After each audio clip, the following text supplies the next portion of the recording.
Mga kapatid, ang mabuting balita ng Panginoon. Pinupuri ka namin, Panginoong Hesukristo. Magsiupo ang lahat.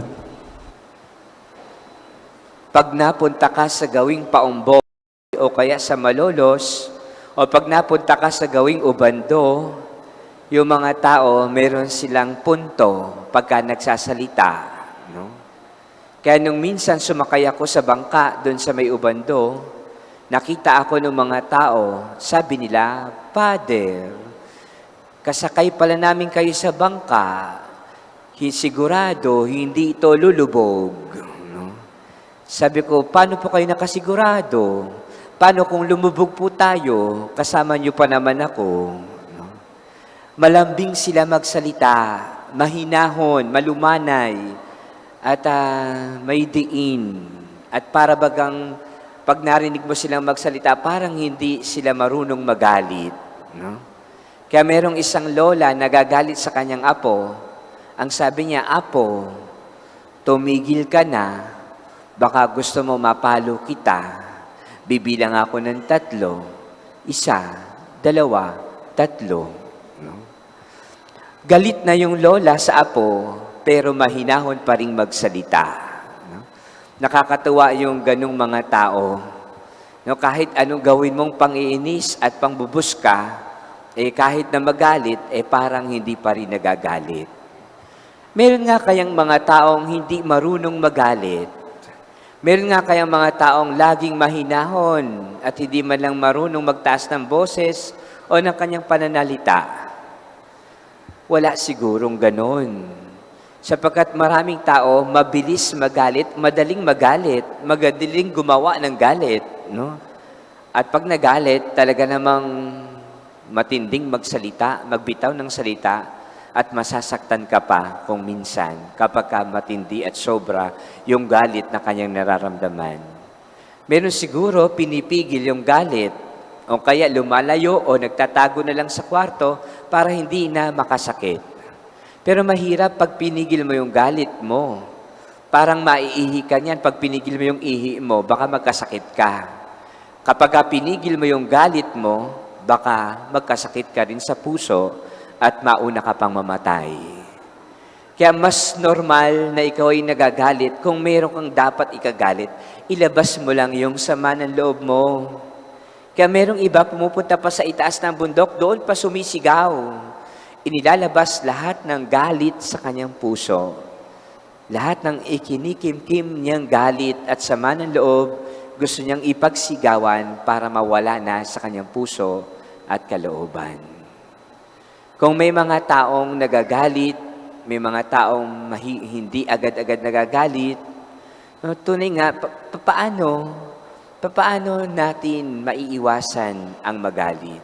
At ano ang gagawin natin sa mga taong mabilis at madaling magalit? Sa Ebanghelyo natin ngayon, ang hamon sa atin ng Panginoon, magpatawad sa ating kaaway. At hindi 7 beses, kundi 70 beses pa nito. No? Napakaraming pagkakataon para magpatawad. Kung minsan, 1 beses mo lang papatawarin, hirap na hirap ka pa, paano kung sa 2 beses mo pang papatawarin? Paano kung umabot ang 7, baka nga hindi mo na mapatawad. Pero paulit-ulit na ginagawan ka ng kasalanan, ang hamon ng Panginoon, paulit-ulit mo ring patawarin. Ang endpoint, pagpapatawad. Paano kung mahirap patawarin ng isang tao? Ipapanalangin natin yung tao na sana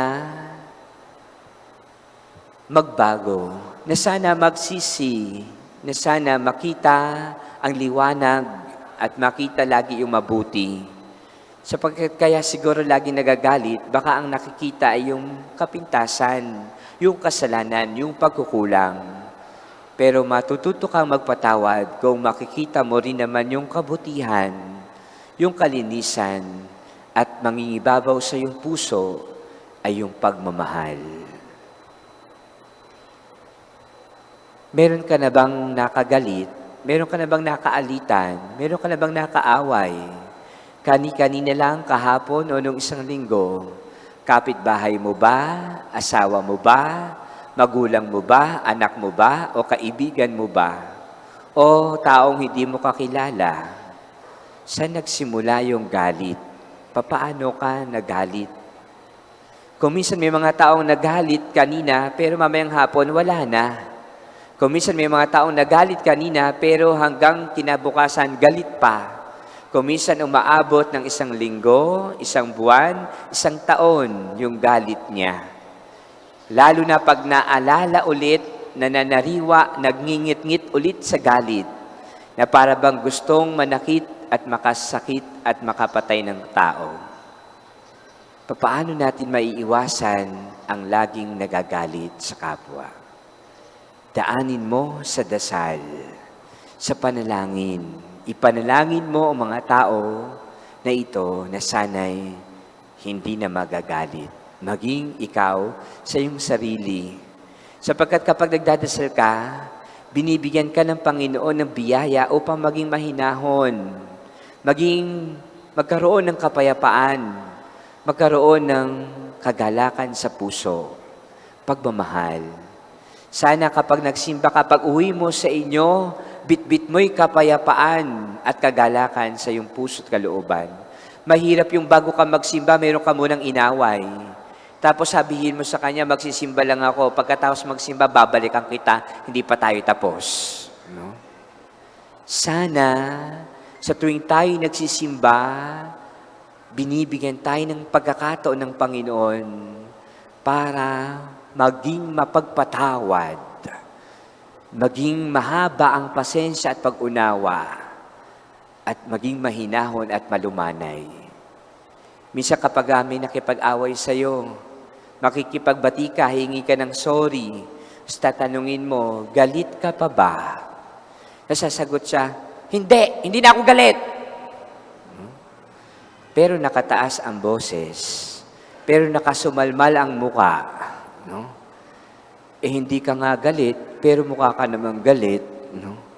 Sana pag tinanong mo kung galit ka pa ba, sasagot ng malumanay, hindi na ako galit, pinapatawad na kita, okay na yon.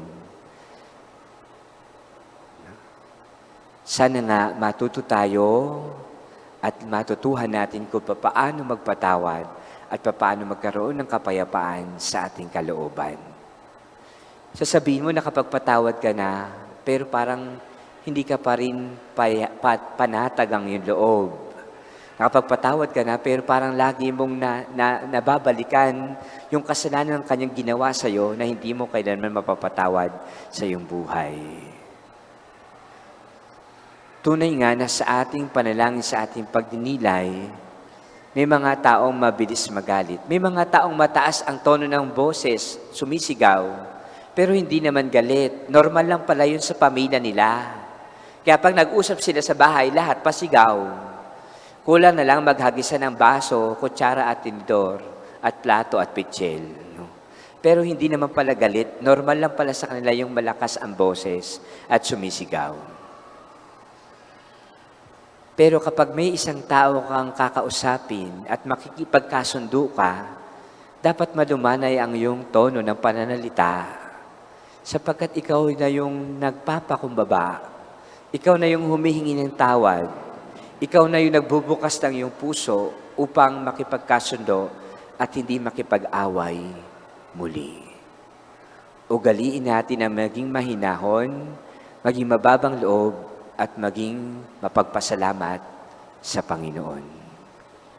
May mga taong mahinahon magsalita, pero tuloy-tuloy magsalita, nakakasakit, nakakatimo sa puso at kalooban, nakakasugat paminsan-minsan.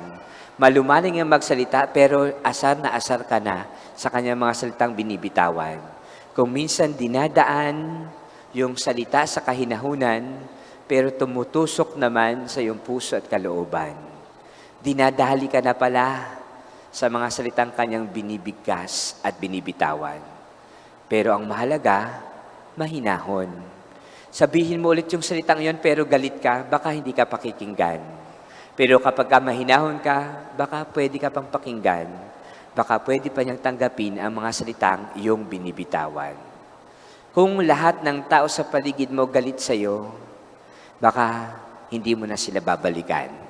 Baka lalayuan mo na sila at iiwanan.